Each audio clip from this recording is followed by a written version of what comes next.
देखिए क्या है, खाली पड़ा है, बिल्कुल बैटरी गायब है। तो दोस्तों बैटरी जो है ना इसकी वो चोरी हो चुकी है।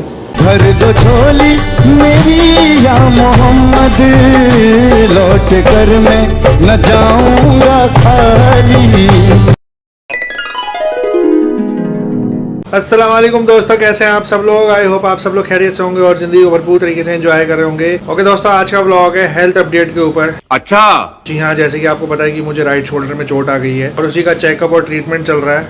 तो इसी की प्रोग्रेस के ऊपर दोस्तों हम इस व्लॉग पे बात करेंगे।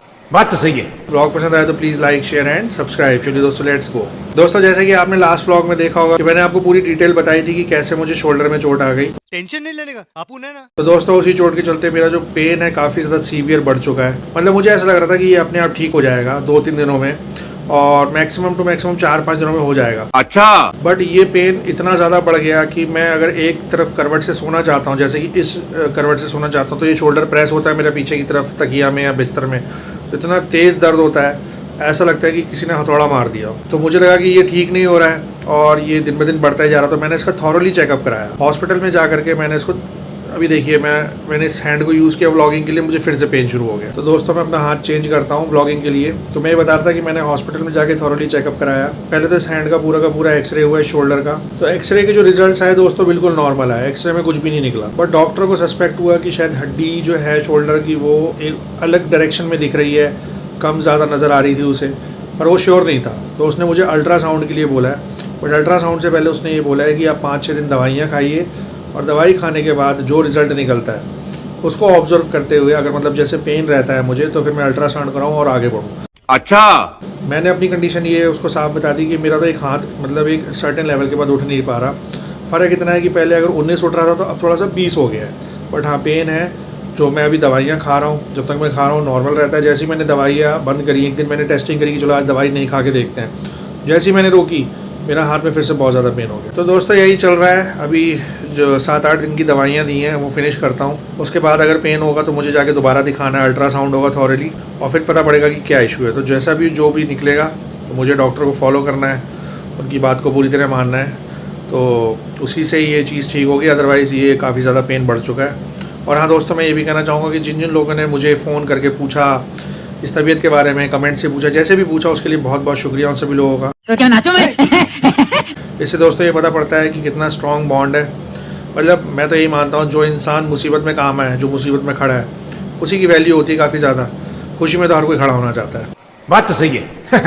तो जिन जिन लोगों ने मुझे पूछा, अपने तरीके से मेरा हालचाल जानने की कोशिश करी, उसके लिए बहुत बहुत शुक्रिया। और मैं बताना चाहता हूँ कि प्रोग्रेस ही है। मतलब अभी मैं ये नहीं कह सकता कि मैं बिल्कुल ठीक हूँ, बट धीरे धीरे जो चल रहा है वो आगे आने वाले दिनों में आइडिया मिलेगा मुझे। तो दोस्तों मैं यही कहूँगा कि जितना हो सके दुआ करिए कि मेरी ये इंजरी जो है पूरी तरीके से ठीक हो जाए और शोल्डर मेरा बिल्कुल सही हो जाए और नॉर्मलाइज होकर मैं वैसे ही काम कर सकूँ जैसे मैं पहले कर रहा था व्लॉगिंग में, हर तरीके से, और आप लोगों को ऐसे ढेर सारा एंटरटेन कर सकूँ। क्योंकि अभी मुझे व्लॉगिंग बनाने में काफ़ी ज़्यादा दिक्कत आ रही है। आपके प्यार के लिए बहुत बहुत शुक्रिया, आपके सपोर्ट के लिए बहुत बहुत शुक्रिया। बस ऐसी दुआएं करते रहिए, आपकी दुआएं लगेंगी, इंशाल्लाह मैं अपने आप ठीक हो जाऊंगा। ओके दोस्तों, तो अब हो चुका है नाश्ते का टाइम और घर में बन रहा है बहुत ही बेहतरीन पोहा। तो पूरी तैयारियां कंप्लीट हो चुकी हैं माशाल्लाह से। और मेरा फेवरेट पार्ट ये होता है पोहा में जो ये डलता है ना, ये मूंगफली के दाने, मज़ा आ जाता है खा के।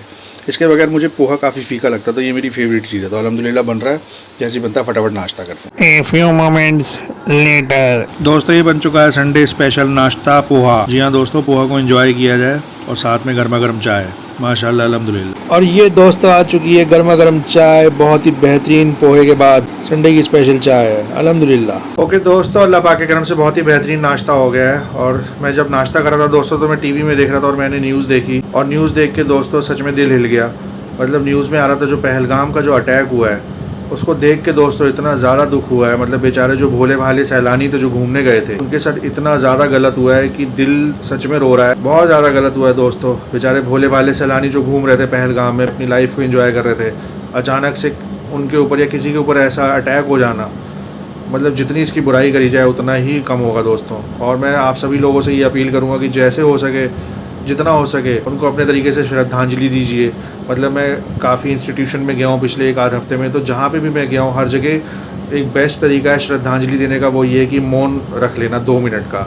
तो एटलीस्ट उनकी याद में हम मौन रख सकते हैं, जितना हो सके करिए दोस्तों, क्योंकि बहुत ही गलत हुआ है और ऐसा इंसिडेंट देख के सच में दिल छिल गया है। और यही दुआ है दोस्तों कि सभी लोग महफूज रहें, सभी लोग अपने घर में अच्छे से रहें, हर जगह अच्छे से रहें, किसी पे भी ऐसा कभी भी कुछ भी ना हो।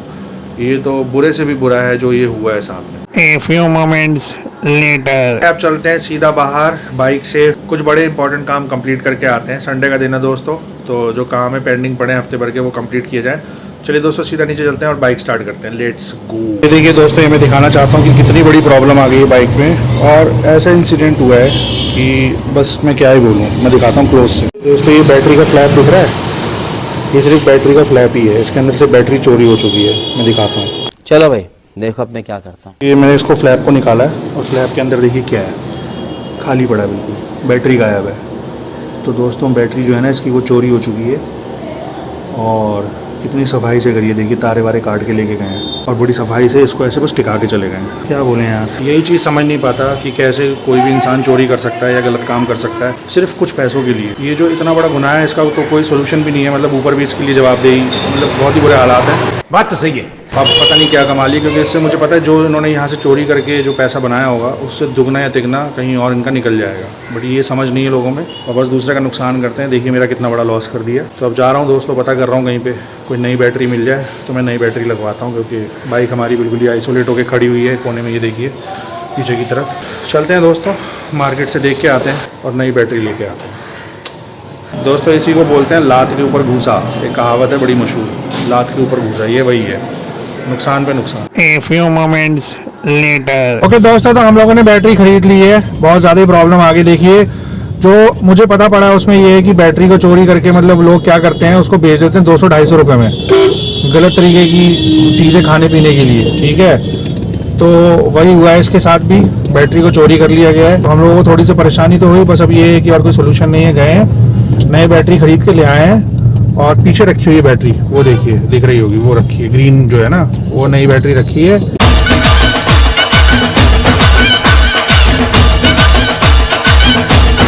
ओके दोस्तों, तो सारा काम करके घर वापस आ चुके हैं और बैटरी खरीद ली थी जैसे कि, तो मिस्त्री को बुला के बैटरी भी लगवा ली है और बाइक स्टार्ट हो चुकी है अल्हम्दुलिल्लाह। अल्लाह पाक का लाख लाख शुक्र। बस अब यही दुआ है दोस्तों कि ये सारी मुसीबतों से हर एक चीज़ हमारी महफूज रहे, बची रहे। तो रुको जरा, सब्र करो, बोला धक्का मुक्की नहीं करने का, आराम से लेने का। और अल्लाह पाक ऐसे लोगों को थोड़ा ईमान दे ताकि वो किसी दूसरे का नुकसान ना करे। तो चलिए दोस्तों, अब इस ब्लॉग को यहीं पे एंड करते हैं। ब्लॉग पसंद है तो लाइक कर दीजिएगा और चैनल को जितना हो सके सब्सक्राइब कर दीजिएगा। मिलते हैं कल एक नए ब्लॉग के साथ, एक नए कंटेंट के साथ। तब तक अपना ध्यान रखिए, अपनी फैमिलीज का ध्यान रखिए और दुआओं में याद रखिए। चलिए दोस्तों, तब तक के लिए अल्लाह हाफिज़, टाटा बाय बाय, शब खैर। खत्म। Bye bye, tata, goodbye, गया।